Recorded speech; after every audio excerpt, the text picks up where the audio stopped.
அனைத்துலக உயிரோடை தமிழ் ஐஎல்சி தமிழ் உயிரோடை தமிழில் அரசியல் கள நிகழ்ச்சியில் தாயகத்திலிருந்து தாயக உடவியலாளர் இராமேதர் இணைகின்றார். வணக்கம் இராமேதரன். வணக்கம் அண்ணா. அன்புறவுகளுக்கு நேர வணக்கம். உங்களுக்கு வணக்கத்தை தெரிவித்துக் கொண்டு இன்றைய நிகழ்ச்சியில் நாங்கள் சமீபத்தில் ஏற்கனவே பார்த்த ஐக்கிய நாடுகள் சபையின் மனித உரிமை ஆணையாளர் அவர்களுடைய பயணம் தொடர்பாக நீங்கள் ஏற்கனவே நிறைய விடயங்கள் தந்திருந்தீர்கள். அங்கே ஒரு சம்பவம் நடந்ததை நீங்கள் கடந்த புதன்கிழமை உரையாடும் பொழுது கூறியிருந்தீர்கள். CVK சிவஞானம் மற்றும் சாணக்கியன், அமைச்சர் சந்திரசேகர் போன்றவர்கள் போராட்டத்திலிருந்து வெளியேற்றப்பட்டார்கள் என்ற நிலைமைகளை நாங்கள் பார்த்திருக்கின்றோம். ஒன்று மட்டும் தெளிவாக தெரிகின்றது, அங்கே பிளவு இருப்பதை அவதானிக்கக்கூடியதாக இருக்கிறது. உங்களுக்கு தெரியும், ஸ்ரீதரன் ஒரு கட்சியாகவும் தமிழரசு கட்சிக்குள் இனி சுமந்திரன் என்னும் ஒரு கட்சியாகவும் அங்கே இயங்குவது, இந்த பிளவு நிலை தமிழர் தரப்பில் ஒரு சிக்கலை இப்பொழுது ஏற்படுத்தி இருப்பதாக செய்திகளை அவதானிக்கக்கூடியதாக இருக்கிறது. இந்த நிலைமைகளை நீங்கள் எவ்வாறு அவதானிக்கிறீர்கள்? ஏன் இந்த தமிழரசு கட்சிக்குள் இவ்வாறான ஒரு பிளவு என்ன தாக்கத்தை ஏற்படுத்தும் இந்த போராட்டங்கள் தொடர்பாக?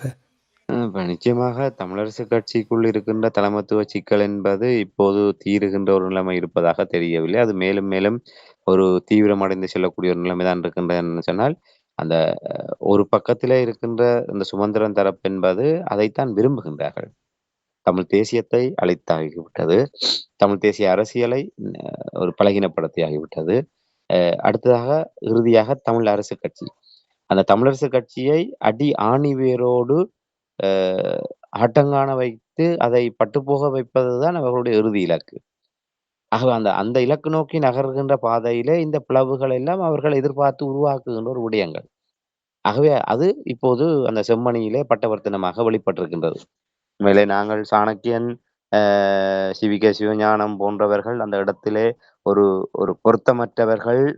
அவர்கள் அந்த இடத்திலே விரட்டி அடிக்கப்பட்டது ஒரு நியாயமான, ஏனால் அந்த செம்மணி படுகொலைகளுக்கு அந்த அநீதிக்கு காரணமானவர்களோடு கதிரைகளுக்காக கூட்டி சேர்ந்து விட்டு அந்த இடத்திலே பச்சாதாபம் தேடுகின்ற ஒரு விடயத்தை ஒருபோதுமே அனுமதிக்க முடியாது என்ற ஒரு நிலைப்பாட்டை நாங்கள் அனுத்தரமாக கூறினாலும், அந்த இடத்திலே வெளிப்பட்டது ஒரு உள்கட்சி பிரச்சனை என்பதையும் ஒரு தரப்பு அனுத்தரமாக கூறி வருகின்றது. அப்ப அந்த விடயம் பாருங்க, ஒரு மக்களுடைய, ஒரு தமிழ் மக்கள் ஒரு தேசமாக ஒரு வலி சுமந்த ஒரு ஒரு ஒரு விடயத்துக்காக அங்கே ஒன்று கூடி அவர்கள் ஒரு உண்மையிலே ஒரு தவம், ஒரு 3 நாட்கள் இரவு பகலாக அவர்கள் தவம் இருந்து அந்த இலக்கு நோக்கி நகர்ந்து கொண்டிருக்கின்ற போது, வெண்ணெய் திரண்டு வருகின்ற போது தாலி உடைத்த கதையாக இப்படியான அரசியல் குழப்பங்களை அந்த இடத்திலே அரங்கேற்றுகின்ற அளவுக்கு இந்த நிலைமைகள் வந்திருக்கின்றன சொன்னால், இதிலே அவர்களை வழிநடத்துகின்ற தரப்பினர் மீது நாங்கள் குறை சொல்வதா? இல்லை, அவ்வாறான ஒரு தமிழ் மக்களுடைய ஒரு ஒரு மிக முக்கியமான இடங்களிலே ஒரு பொறுப்பற்றத்தனமாக நடக்கக்கூடிய வகையிலே செயல்படக்கூடிய நபர்களை தங்களுடைய பிரதான செயல்பாட்டாளர்களாக அரவணைத்து வைத்திருக்கின்ற போக்கு எப்படி என்பதை நாங்கள் இந்த இடத்திலே சுட்டிக்காட்ட வேண்டியவர்களாக இருக்கின்றோம். ஏனால் இது ஒரு ஆரோக்கியமான விடயம் அல்ல. இப்படியான ஒரு தாழ்ந்தோணித்தனமானவர்களை தங்களுடைய பிரதான செயல்பாட்டாளர்களாக பலம் வைத்துக்கொண்டு இவர்கள் ஒரு தமிழ் தேசியத்தினுடைய காப்பாளர்களாக தங்களை முன்னிறுத்துவது என்பது உண்மையில் அது ஒரு இரட்டை வேடமாகத்தான் இருக்கும். ஆகவே தமிழரசு கட்சியிலே சுமந்திரன் தரப்போ ஸ்ரீதரன் தரப்போ இதில் யார் யோக்கியமானவர்கள், யார் தமிழ் தேசியத்துடைய காவலர்கள் என்கின்ற ஒரு பட்டிமன்றத்தை நடத்துவதை பொருத்தமற்ற ஒன்று தான் நான் கருதுகின்றேன். என்றால் ஸ்ரீதரன் அவர்கள் ஒரு தமிழ் தேசியத்தை விட்டு விலக முடியாத ஒரு இக்கட்டுக்குள் அவர் இருக்கின்றார். ஆனால் தமிழரசு கட்சிக்குள் அவருடைய பயணம் என்பது தமிழ் தேசியத்தை அடியொட்டியதாகத்தான் இருக்கின்றது. ஆனால் எவ்வளவோ நெருக்கடிகள் வந்த போதெல்லாம் ஒரு தமிழ் தேசியத்துக்கு நெருக்கடி தரக்கூடிய வகையிலே தமிழரசு கட்சியினுடைய தலைமையாக சம்பந்தன் முடிவெடுத்த போதாக இருக்கட்டும், அதற்கு பின்னர் சுமந்திரன் முடிவெடுத்த போதாக இருக்கட்டும், இப்போது சம்பந்தன் அவர்கள் காலமானதுக்கு பிற்பாடு சுமந்திரன் எந்தவித ஒரு முகாந்திரமும் இல்லாமல் குறுக்கு வழியிலே கட்சி பதவிகளை கைப்பற்றி கொண்டு அவர் ஒரு ஒரு அட்டூழியங்களை செய்து கொண்டிருக்கின்ற போதாகட்டும், அவர் எப்போதுமே இனம் சார்ந்து அவர் தத்துணிவின் அடிப்படையிலே அவர் எந்த முடிவுகளையும் எடுக்காது அவர் மௌனமாக இருக்கின்றார் என்று சொன்னால், தன்னுடைய பதவிகளுக்காகவும் இல்லை ஒரு வெளிவராத கள்ள பேரங்களின் காரணமாகவும் அவர் மௌனமாக இருக்கின்றார் என்பதை தான் எடுத்துக்கொள்ள வேண்டும். என்றால் இதைவிட இதற்கு பின்னர் அவர் புரட்சி செய்து என்னத்தை சாதிக்க போகின்றார்? இதைத்தான் நாங்கள் கேட்க வேண்டியிருக்கின்றது. கடந்த ஜனாதிபதி தேர்தலிலே நாங்கள் உலகத்துக்கு ஒரு செய்தியை சொல்வதற்கு முற்பட்டோம். இன்று அவர் தனி மனிதனாக தமிழ் பொது வேட்பாளரை ஆதரித்தார். ஆனால் கட்சி, நாங்கள் அதை எதிர்பார்க்கவில்லை. கட்சியிலே ஒரு மிகப்பெரிய ஒரு பொறுப்பு, இன்று ஜனநாயக ரீதியாக தலைவராக தெரிவு செய்யப்பட்ட ஒருவர். ஏன் அவரினால் ம் ஒரு ஆண்மையோடு தமிழரசு கட்சியினுடைய முடிவாக அதை மாற்றிய அப்போது மாவை சேனாராயா உள்ளிட்டவர்கள் இருந்தார்கள். ஏன் அந்த இலக்கை நோக்கி அவரால் நகர முடியாமல் போனது? அந்த இடத்திலே முடிவெடுக்க முடியாதவர்னால், இனி எந்த கட்டத்திலே தமிழரசு கட்சியை தமிழ் தேசியத்துக்காக வளைத்துக் கொண்டு வர முடியும்? இல்லை திசை திருப்பிக் கொண்டு வர முடியும் என்று நாங்கள் நம்புவது? ஆகவே அவரிடம் அப்படியான ஆற்றல்கள் இருப்பதாக நான் நம்பவில்லை. காத்திருந்து கனி பறிப்பதற்கு இது ஒன்றும் சிறுபிள்ளை விளையாட்டல்ல. நாங்கள் ஒவ்வொரு தருணங்களையும், ஒவ்வொரு நொடிகளையும் நாங்கள் மிக ஒரு நெருக்கடியான காலகட்டத்திலே தமிழ் மக்கள் நாங்கள் கடந்து கொண்டிருக்கின்றோம். ஆகவே இப்ப இருக்கின்ற பின்னடைவுகளுக்கு மிக பிரதானமான காரணம் என்பது சுமந்திரன், ஸ்ரீதரன் தரப்பினரிடையான ஒரு பகைமை நிலைமைதான். அந்த நிலைமை என்று அவர் தானாக அந்த பதவியை சிறிதரன் அவர்கள் தானாக கிடைத்த பதவியை விட்டுக் குடுத்து, இன்று சுமந்திரனை மேலும் வளர்த்து விட்டதனால் தான் இன்று இவ்வளவு தூரம் பிரச்சனை வந்திருக்கின்றது. இல்லை ஒரு ஜனநாயக ரீதியாக நடைபெற்ற தேர்தலிலே நான் தான் தலைவர் என்ற ஒரு நிலையோடு அந்த நீதிமன்றத்தை அணுகி, அந்த தான் தலைவர் என்கின்ற அந்த ஒரு தத்துணிவின் அடிப்படையிலே அதிரடியாக சில நடவடிக்கைகளை எடுத்து, அது இனம் சார்ந்ததாக தமிழரசு கட்சியினுடைய விடயங்களை மாற்றியிருந்தால், இன்று அரசியல் நிலைமைகள் வேறு விதமாக மாறியிருக்கும். இன்று இப்போதே மலர்ந்த அந்த அரசியல் கூட்டு என்பது முன்கூட்டியே எல்லோருமே ஒருங்கிணைந்து அந்த ய ஜனாதிபதி தேர்தலிலே ஒரு ஒருமித்து நிற்கின்ற ஒரு நிலைமை வந்தால், அதுக்கு அடுத்த பாராளுமன்ற தேர்தலிலே அந்த ஒரு ஒற்றுமை வந்திருக்கும். நாங்கள் இன்னும் மேலும் பல பாராளுமன்ற உறுப்பினர்களை பெறக்கூடிய வாய்ப்புகள் இருந்தது. ஆகவே அனைத்துக்குமே காரணம் என்பது இவர்களுடைய பிளவு நிலைமை. ஆகவே இது எல்லாம் கடந்து இனிமேல் நாங்கள் கனவுலகத்திலே இவரை நம்பி பயணிக்கின்ற அளவுக்கு நிலைமை இல்லை. ஆகவே தமிழரசு கட்சியில் இருக்கின்ற இவர்கள் ஒரு ஒரு பக்கபலமாக இவர்களால் இருக்க முடியுமே தவிர, இவர்களை நம்பி இவர்கள் மூலமாக ஒரு தலைகள் மாற்றம் ஏற்படும் என்று நம்புகின்ற அளவுக்கு நிலைமை இல்லை. ஏனால் மேலும் நாட்கள் செல்ல சூழ்நிலைகள் கட்சிக்குள் இருக்கின்ற பிளவு நிலையை மேலும் அதிகப்படுத்தி, சுமந்திரன் தரப்பினுடைய கை மேலோங்குகின்ற ஒரு வகையிலானதாகத்தான் இந்த விடயங்கள் நகர்ந்து கொண்டிருக்கின்றது. ஆனால் சில மாவட்டங்களிலே இன்று மன்னார் மாவட்டம் ஒரு விதமான முடிவுகளை எடுக்கின்றது. திருவண்ணாமலை ஒரு விதமான முடிவுகளை எடுக்கின்றது. யாழ்ப்பாணத்திலே சில தடுமாற்றங்கள் ஏற்படுகின்றது.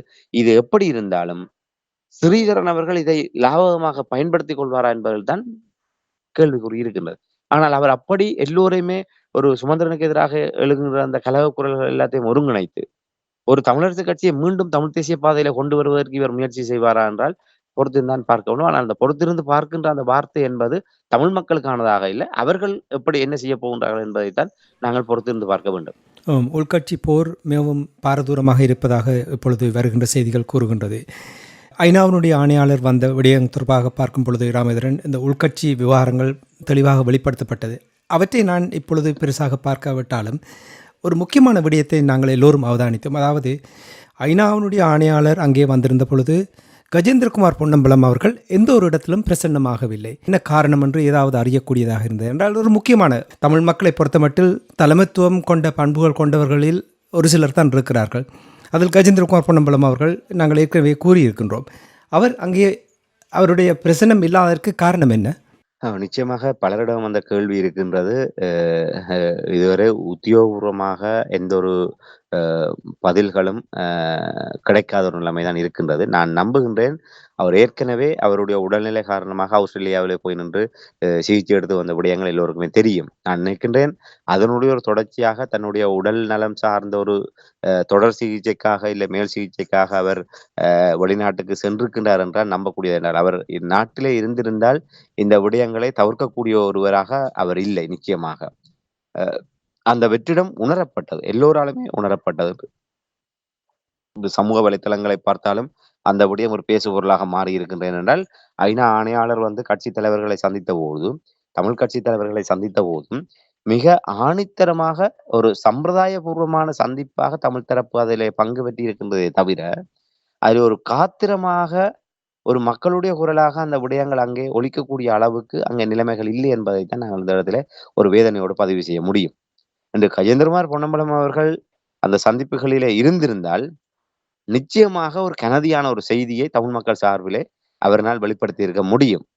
ஆனால் அவர் வேண்டுமென்று இந்த விடயங்களை தவிர்த்ததினால் பல இடங்களிலே, பல போராட்டங்களிலே, பல நிகழ்வுகளிலே பங்கு பெற்றிக் கொண்டிருந்த நேரத்திலே திடீரென்று அவர் பிரசன்னமாக முடியாத ஒரு நிலைமை இருந்து அவருடைய தனிப்பட்ட இந்த சிகிச்சை காரணமாக அவர் நாட்டில இல்லை என்பதைத்தான் உணரக்கூடியதாக இருக்கின்றது. உண்மையிலே கடந்த காலத்திலும் நாங்கள் இதைத்தான் சுட்டிக்காட்டியிருந்தோம். ஒரு மக்களால் தெரிவு செய்யப்பட்ட ஒரு பாராளுமன்ற உறுப்பினர், அவர் தொடர்பான விடயங்களை மக்களுக்கு அந்த தெரியப்படுத்துவது என்பது அந்த கட்சியினுடைய கடப்பாடு. இது ஒண்ணும் ராணுவ ரகசியம் அல்ல. ஆகவே அவருடைய விடயங்கள் ஊடக செய்தியினூடாக அந்த விடயங்களை வெளிப்படுத்துவதிலே எந்தவித தவறும் இல்லை. ஆனால் பல மாதக்கணக்கிலே கஜேந்திரகுமார் பொன்னம்பலம் அவர்கள் சிகிச்சைக்காக சென்றிருந்தபோது கூட, பல ஊகங்கள், பல வதந்திகள் வந்தபோது கூட இவர்களினால் வாயே திறக்காமல் மௌனம் காத்து வந்தார்கள். பின்னர் இப்போதும் அப்படியான ஒரு நிலைமை. இன்று எல்லோருமே கஜேந்திரகுமார் பொன்னம்பலம் அவர்கள் எங்கே என்று தேடுகின்ற ஒரு சூழ்நிலையிலே, கட்சி சார்பாக இதுவரை எந்த ஒரு விளக்கங்களும் குறைந்தபட்சம் ஒரு உத்தியோகபூர்வமாக அல்லாவிட்டாலும், அவர்கள் சார்பானவர்கள் ஊடாக, சமூக வலைதளங்களின் ஊடாக நிச்சயமாக இந்த விடயங்களை வெளிக்கொண்டு வந்திருக்க முடியும். ஒரு உண்மையான தகவலை அவர்கள் வெளிப்படுத்துகின்ற போது, அவர் இன்ன காரணத்துக்காகத்தான் அவர் இங்கே இல்லை என்கின்ற விடயத்தை கொண்டு வருகின்ற போது, அது எல்லோராலுமே ஏற்றுக்கொள்ளக்கூடிய ஒரு நிலைமை இருக்கும். ஆனால் அந்த ஒரு அரசியல் பண்புக்கு கூட இன்னும் அவர்கள் வரவில்லை என்பதைத்தான் இந்த இடத்திலே நாங்கள் சுட்டிக்காட்ட முடியும். மற்றும்படி நீங்கள் குறிப்பிட்டதைப் போன்று கஜேந்திரகுமார் பொன்னம்பலம் அவர்கள் அ இல்லாதது ஒரு மிகப்பெரிய ஒரு வெற்றிடத்தை உணரக்கூடியதாக இருந்தது என்பது மட்டும் நிச்சயமான உண்மை.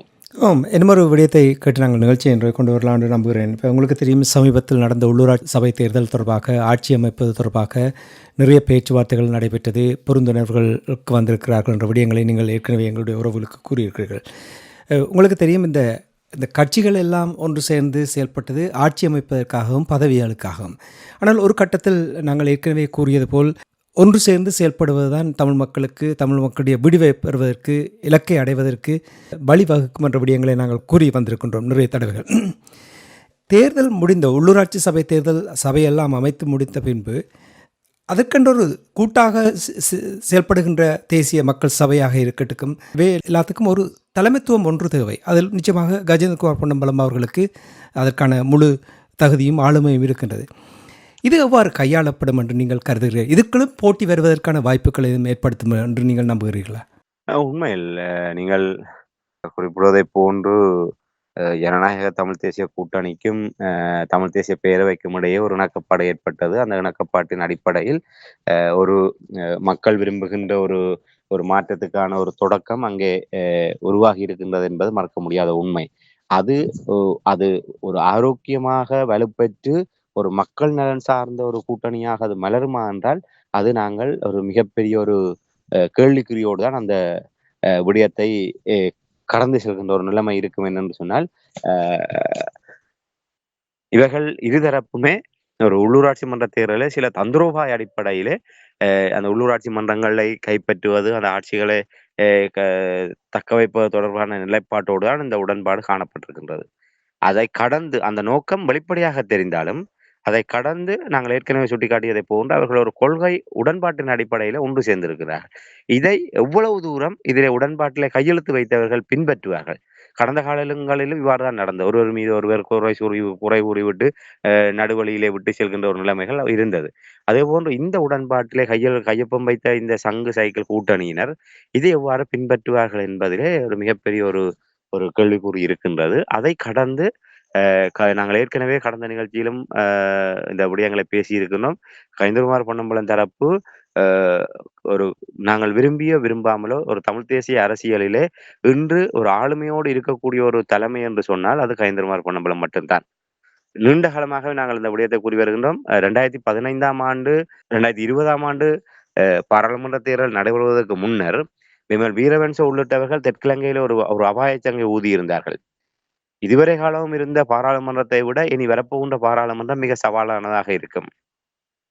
அந்த சவாலுக்கு காரணம் நீதியரசர் சி.வி. விக்னேஸ்வரன் மற்றும் கஜேந்திரகுமார் பொன்னம்பலம். இவர்கள் பாராளுமன்ற உறுப்பினர்களாக தெரிவு செய்யப்பட்டு வரக்கூடிய ஒரு ஆபத்து இருக்கின்றது. இந்த இருவரும் பாராளுமன்றத்துக்கு வருவார்களாக இருந்தால், இதுவரை காலம் இல்லாத நெருக்கடியை பாராளுமன்றம் எதிர்நோக்க வேண்டிய ஒரு நிலைமை இருக்கும் என்ற ஒரு அபாயச் சங்கை விமல் வீரவன்ச உள்ளிட்ட கடும்போக்குவாத இனவாதிகள் அங்கே ஒரு எச்சரிக்கை செய்தியாக வெளியிட்டிருந்தார்கள் என்று சொன்னால், அதனுடைய மறைமுக அர்த்தம் என்பது தமிழ் மக்கள் சார்பாக நேர்மையாக செயல்படக்கூடியவர்கள் இவர்கள் இருவரும் என்பதை அவர்கள் மிக தெளிவாக உணர்ந்திருந்தார்கள். அதுதான் உண்மை. நீதியரசர் சி.வி. விக்னேஸ்வரன் அவர்கள் கூட இவர்களை நாம் நினைத்து பெரிய அளவிலே அச்சமடைந்தார்கள். என ஒரு நீதியரசராக இருக்கின்றார். அவருக்கு இருக்கின்ற சர்வதேச நம்பகத்தன்மை அவருக்கு இருக்கின்ற அந்த முக்கியத்துவம், இதை வைத்துக்கொண்டு அவர் தமிழ் மக்கள் ஒரு பாராளுமன்ற உறுப்பினர் ஆகிவிட்டால், தமிழ் மக்களுடைய விவகாரத்தை எவ்வாறான ஒரு நிலைக்கு நகர்த்துவார்கள் என்று அவர்கள் பயந்தார்கள். ஆனால் நீதியரசர் சி.வி. விக்னேஸ்வரன் அவர்கள் அதை அதாவது அந்த அவருக்கு அந்த அந்த பதவியினுடைய பலம், அதன் மூலமாக என்ன விடயங்களை சாதிக்க முடியும் என்கின்ற அந்த எந்த தெளிவும், புரிதலும் இல்லாமல், வெறுமனே வழக்கமாக இருந்து கேள்வி பதில் அறிக்கையின் ஊடாக எழுதி வைத்து வாசிப்புகின்றதை போன்றே அவர் இந்த 5 ஆண்டுகளை கடந்து வீணடித்து விட்டார். அவரை கடந்து பார்க்கின்ற போது கயந்திரமால் பொன்னம்பலம். அவரும் ஒரு மும்மொழி ஆற்றலோடு ராஜதந்திர ஒரு செல்வாக்கு மிக்க ஒரு நபராகவும், ஒரு பரிச்சயம் உள்ள நபராகவும், ஒரு பாரம்பரிய ஒரு அரசியல் பின்னணியிலே வந்தவர். தமிழ் தேசியத்தை ஒரு ஒரு அ முரட்டுத்தனமாக அதை பின்பற்றக்கூடிய ஒருவர். எதற்காகவும் விட்டுக் கொடுக்காத ஒருவர். ஆகவே இவர் இவ்வளவு காலமும் ஒரு தொடக்க அரசியல் என்கின்ற பின்னணியிலே நின்று கொண்டு அவர் என்றால் அதிலே நாங்கள் விரிவாக பார்த்தால் பல விடயங்கள் பேச வேண்டும். அவர் ஆரம்பத்திலே எவ்வாறு அந்த மேட்டுக்குடித்தனத்தோடு இருந்து கொண்டு இதிலே அந்த ஒட்டாத தன்மையோடு இந்த அரசியலிலே பயணித்த விடயம். பின்னர் அது மெல்ல மெல்ல அப்படியே வந்து தங்களுடைய ஒரு சொந்த கட்சி, அந்த கட்சி சின்னத்தை பாதுகாக்க வேண்டும் என்கின்ற நிலைமை. அதற்கு அந்த அந்த அந்த அடிப்படையிலே ஒரு தொடக்க அரசியலை பார்த்து ஏனையவர்கள் அத்தனை பேருமே துரோகிகளாக முத்திரை குத்தி, தங்களை மட்டுமே புனிதர்களாக காட்டிக்கொண்டு ஒரு ஒரு தனிமை ஒரு தங்களை ஒரு ஒரு தனிமைப்படுத்திக் கொண்டு அதன் மூலமாக தமிழ் தேசியத்தை பலகீனப்படுத்தியவர்கள். இன்று அதையெல்லாம் கடந்து ஒரு ஒற்றுமையாக இந்த 2025 உள்ளூராட்சி மன்ற தேர்தலிலே ஒரு தமிழ் தேசிய பேரவையாக அவர்களுடைய அணுகுமுறை மாற்றம் என்பது ஒரு ஒரு படிநிலை முன்னேற்றமாக காணப்படுகின்றது. அதற்கு அடுத்தபடியாக உள்ளூராட்சி மன்றங்களை ஆட்சி அமைப்பதற்கு தொடர்பாக அ சங்கு தரப்போடு கூட்டணி அமைத்திருப்பதும் ஒரு வரவேற்கக்கூடிய ஒரு விடயமாக இருக்கின்றது. ஆகவே இந்த இடத்திலே கயந்திரமால் பொன்னம்பலம் அவர்கள் தன்னுடைய கடந்த கால அனைத்தையுமே ஒரு மீள்பரிசீலனை செய்து அந்த ஒரு ஒரு எல்லோரையுமே அரவணைத்து செல்லக்கூடிய வகையிலே. ஏனால் எல்லோருமே தாங்களாக ஒரு தமிழ் தேசிய பற்றுறுதியோடு வருகின்ற போது இணைந்து பயணிப்பது என்பது ஒரு சாதாரண விடயம்.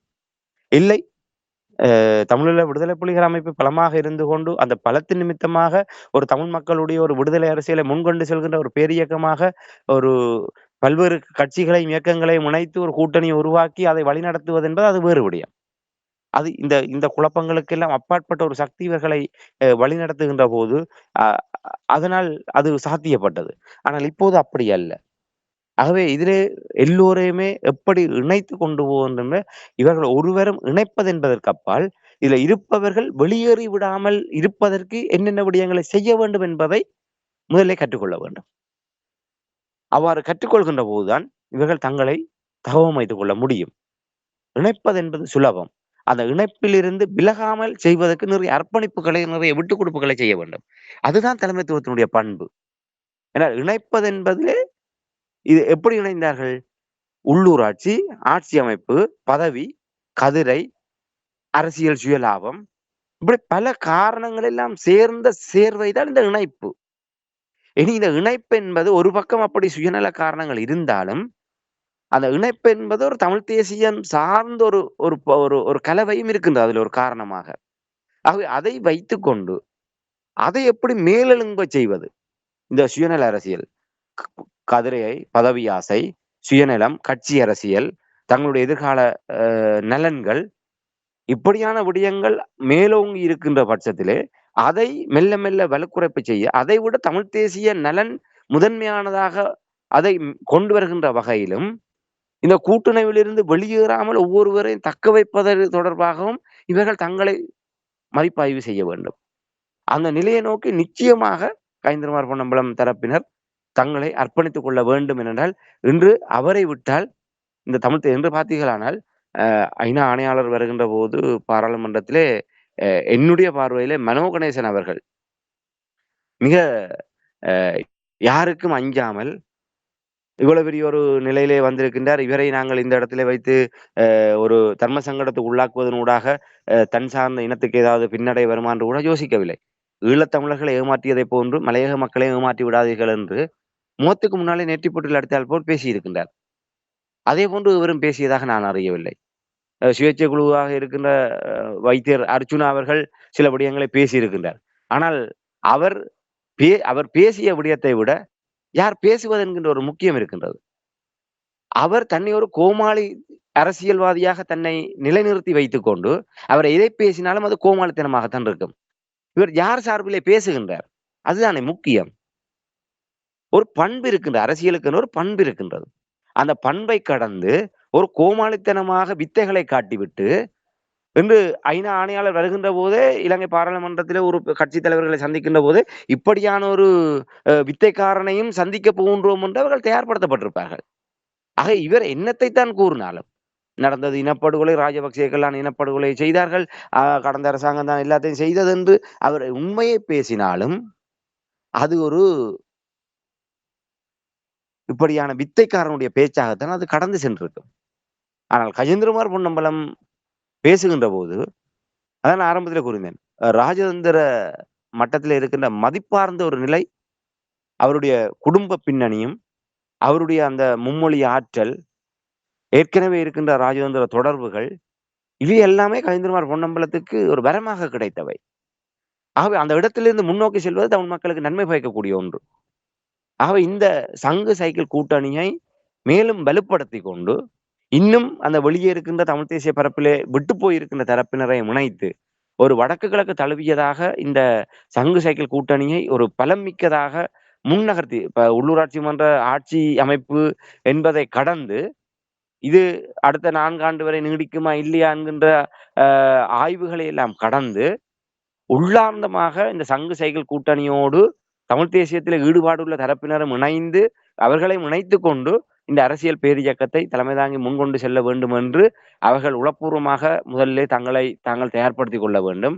நான் முன்னர் குறிப்பிட்டதை போன்று ஒருவர் தன்னும் இதிலிருந்து விலகிவிடாதபடி அதற்கேற்றவாறு தங்களை அர்ப்பணித்துக் கொண்டு செயல்படக்கூடிய அளவுக்கு கஜேந்திரகுமார் பொன்னம்பலம் அவர்கள் தன்னை மாற்றியமைப்பார்களாக இருந்தால் இந்த 16 ஆண்டு கால ஏமாற்றம் என்பது இத்தனை ஆண்டுகள் தமிழ் தேசிய உண்மையிலே தமிழ் தேசியத்தினுடைய இந்த நெருக்கடி நிலைமைக்கு நாங்கள் சுமந்திரனையோ சம்பந்தனையோ இல்லை வேறு எவரையோ கைகாட்டி குற்றஞ்சாட்டுவதற்கு முன்னால் நாங்கள் தமிழ் தேசிய மக்கள் முன்னணியை தான் குற்றம் சாட்ட வேண்டும் என்றால் அவர்கள் தெரிந்தவர்கள், அவர்கள் துரோகிகள், தமிழ் மக்களுக்கு விரோதமாக செயல்படுவார்கள் என்று தெரிந்தபடியா நம்ப வைத்து ஏமாற்றி தமிழ் தேசியத்தை தொடக்க அரசியல் மூலமாக இப்படியான ஒரு ஒரு ஒரு ஒரு கீழ் நிலைமைக்கு கொண்டு வந்ததற்கு பிரதான காரணம் இவர்கள்.